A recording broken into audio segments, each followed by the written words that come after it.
আসসালামু আলাইকুম, আমি কানিজ ফাতেমা অর্থ এবং টাইপ 2 হচ্ছে গুরুত্বপূর্ণ প্রশ্ন। প্রতিশব্দের মধ্যে যেগুলো একটু গুরুত্বপূর্ণ আছে সেগুলো নিয়ে আমরা এখন একটু আলোচনা করব।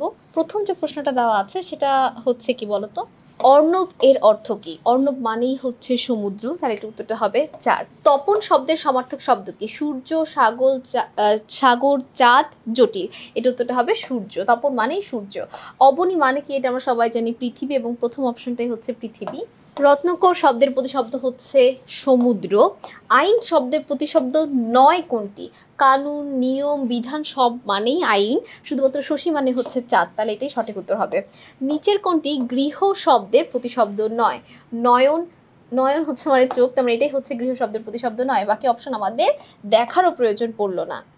এরপরটা দেখো, পৃথিবী শব্দের সঠিক প্রতিশব্দ কোনটি? অবনী, জননী, নীর, জীবনী। অবশ্যই অবনী।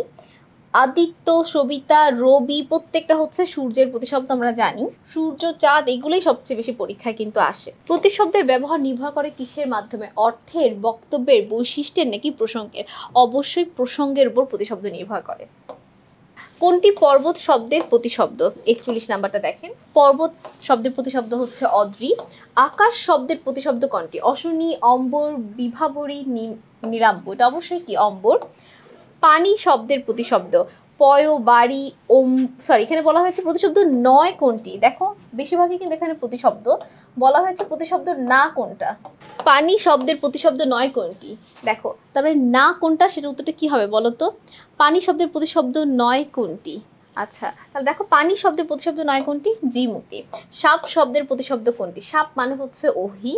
ইন্দু কোন শব্দের প্রতিশব্দ? ইন্দু মানে হচ্ছে চাঁদ। ঠিক আছে, তাহলে এটার উত্তর হবে কি? ক, চাঁদ।